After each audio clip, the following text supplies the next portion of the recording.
पहले मैं जब भी शेयर खरीदता था, खरीदते साथ अगले ही दिन शेयर गिर जाता था। मुझे तो ये लगता था कि कोई मुझे वाच कर रहा है कि संजीव कुमार आज खरीदेगा, कल शेयर गिरना है। मुझे तो पहले कई बार ये लगने लगा था कि मैं काफी अनलकी हूं, या इसके पीछे कोई बड़ा कारण है। मतलब मुझे समझ में ही नहीं आता था कि ऐसा क्यों होता है। क्या आप सबों के साथ भी ऐसा होता है? यदि हाँ, तो इस वीडियो को लास्ट तक देखिएगा। आज मैं आपके सामने वो चार बड़ा कारण बताने वाला हूं जिसके वजह से ऐसा मेरे साथ होता था, और साथ ही साथ मैं आपको सॉल्यूशन भी दूंगा। तो मैं शेयर करता हूं माइंड मैप, और उसमें हम लोग बात करेंगे चार बड़े कारण के बारे में। साथ ही साथ आप सबों से गुजारिश, यदि आप लोग इस बात से कनेक्ट कर पा रहे हैं तो लाइक बटन दबा के आगे बढ़े। स्टॉक खरीदा और गिरा, ऐसा आपके साथ क्यों होता है, यही मेरा आज का टॉपिक है। उसके लिए सबसे पहला जो रीजन वन है, वो रीजन वन है इमोशनल बाइंग, फोमो। और इस चीज का मैं शिकार था, ऑनेस्टली मैं बता रहा हूं, मैं इस चीज का शिकार था, और ये सबसे बड़ा रीजन था मेरे लिए। आपके लिए क्या है, आप बताएंगे कमेंट करके।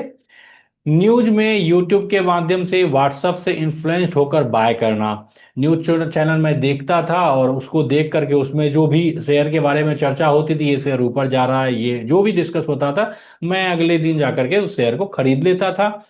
और या ट्रेंड देखकर बाय करना, काफी ट्रेंड में शेयर है, बस मैं बाय कर लेता था, कुछ भी नहीं उसका ना फंडामेंटल चेक करता था, ना मैं चार्ट रीड करता था। और उसके बाद से ये गिरावट मुझे अगले दिन से देखने के लिए मिलती थी।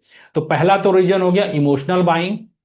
Reason number two, buying after big rally. ये भी मेरे साथ हुआ है। स्टॉक पहले ही बहुत ऊपर जा चुका है, आप लेट इंटर करते हैं, प्रॉफिट बुक करने वाले बेचते हैं। यानी जब ऊपर जा रहा है, जा रहा है, जा रहा है, तो हमारे पास उस शेयर का न्यूज आते आते वो काफी ऊपर जा चुका होता है। और हम जब खरीदते हैं तो वो शायद उसका पीक पॉइंट होता है, टॉप पॉइंट होता है, ऑल टाइम है। और वहां से फिर लोग प्रॉफिट बुकिंग करते हैं, एग्जिट करते हैं, और हम फंस जाते हैं। तीसरा बड़ा कारण, नो टेक्निकल एनालिसिस। किसी भी प्राइस पर बाय कर लेते हैं, चार्ट पर रेसिस्टेंस के पास बाय करने से गिरावट आती है। यानी बिना चार्ट को देखे, बिना टेक्निकल एनालिसिस किए यदि हम बाय करेंगे, तो भी हमें इस तरह का चीज देखने के लिए मिलेगा। हम खरीदेंगे और मेरा शेयर बढ़ना चाहिए खरीदने के बाद, तो वो गिरावट आनी शुरू हो जाएगी।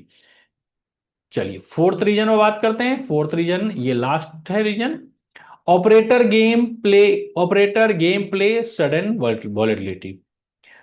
कुछ स्टॉक्स में शॉर्ट टर्म मैनिपुलेशन या सडन इवेंट्स होता है, लेकिन ये बड़ी कंपनी में संभव नहीं है। जो छोटी छोटी कंपनी होती है उसमें ये चीज होता है, ये भी कारण रहा है। तो मैं पेनी स्टॉक्स भी पहले खरीदा करता था, तो इस रीजन का भी मैं शिकार हुआ हूं। तो आप कमेंट के माध्यम से बताइए कि इस चारों रीजन में से आपके साथ ऐसा, पहले तो ये बताइएगा आपके साथ ऐसा कब हुआ है या नहीं हुआ है? यदि हुआ है तो कब हुआ है, और हुआ है तो क्यों हुआ, ये कौन से रीजन की वजह से हुआ, ये भी आप कमेंट के माध्यम से बताइए। अब हम लोग बात करते हैं सॉल्यूशन की।